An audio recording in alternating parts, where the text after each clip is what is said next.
Hey everybody, it is TorontoUnicorn here, and I recently stumbled across a gem that I had saved in my computer and I'd forgotten about, and I want to share it with you today. So I had my very first, swinger lifestyle experience starting in April of 2019. I was a single girl, very shy, unaware of how to be in my body even.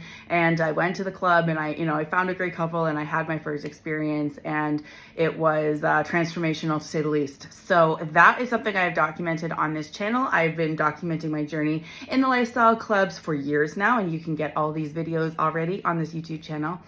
But what is something that I did in the moment that I forgot about was that when I came home from that very first threesome, the first one I ever had, I smoked a joint and then I hit record, and not a video, but I've recorded audio. I don't remember what I said. And I'm about to listen to it for the first time in 4 years. Is it 4 years roughly? 5 years maybe. And I'm about to show you my face and reactions as I hear it. So you want to come with me? Let's do it. All right, so this is TorontoUnicorn from the future. I've now listened to it. There's some stuff that's gonna get me in trouble on YouTube, so I'm gonna make this a YouTube version. And if you wanna hear the full uncut version, you can still listen to it for free. I'm gonna put it as a podcast episode on my Sex and Swinging podcast, or you can get it in the video form on my TorontoUnicorn fan page. So April 13th, 2019, 12:38 a.m., technically April 14th. I just got home. And I just had a threesome. That was my first lesbian experience. I couldn't find her clit, though. I was never confident I knew where it was. I had sex in a room today with people beside me having sex, people watching the threesome happen. I'm sure of it, even though I never once even looked to see if anybody was watching, because I could see bodies, but I did not care.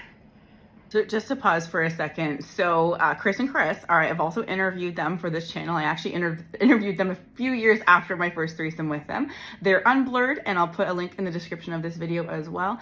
And what's really funny is I'm recounting the night that I had this threesome, and there's all these separate videos I've made across my journey on YouTube that document in detail every single one. So when I refer to the fact that there was a woman who gave me advice in the bathroom and that she was the same woman from my dream, well, if you watch my video called My First Threesome, I talk about how I had a vision from a girl in a dream, and then she said something into the bathroom to me.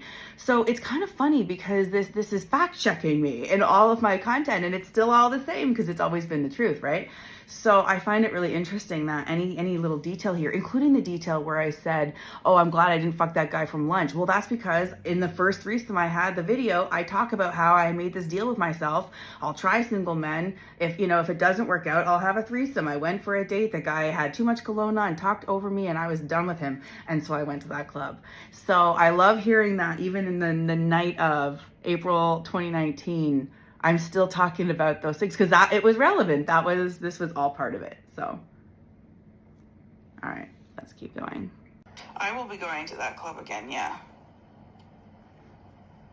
I had fun. I will go there alone. I'm so happy I had my first experience. I've been waiting forever. And they gave me a ride home. It was cute. It was cute being in their car. They had their Costco stuff because they're like a married couple with kids. It was so cool. And the funny thing is, I don't know how often they do this, so I wonder if they're literally being like, wow, I can't believe we had that experience tonight. Honestly, I think I've opened the Pandora's box. You have to build up to these things until you get to the moment in your life where you are absolutely sick of waiting to have what you want in life. And you get to that point, and it's so freeing. Because I honestly decided today not to rely on anybody else. I literally showed up to a club on my own, took my clothes off, didn't know the way around, kept getting lost, had just a towel, and literally walked around and found myself a little spot and sat down and had couples approach me, and I actually initiated conversation. I went from zero kissing a girl to eating a girl out and having a threesome in the same night. I had an awesome night. I am so proud of myself for finally taking the fucking initiative and just going in and doing it. Felt so good to get fucked finally. Finally a good fuck.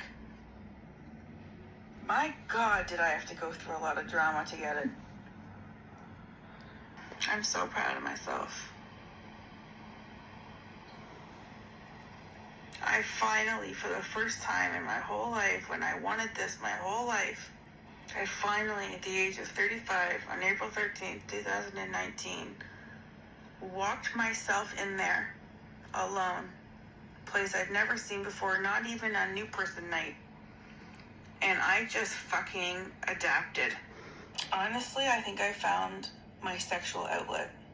I want to remember how fun tonight was and how not in one moment of tonight did I feel uncomfortable. It literally was a portal opening, and I remember thinking that when I was there. Wow. I remember thinking, I think I've just gone through a portal. I've only been able to show you the censored parts for YouTube. If you want to hear the free uncensored version, you can get the audio version on my Sex and Swinging podcast, episode 63, or you can get the video version on my fan page. All links are on my website, TorontoUnicorn.com.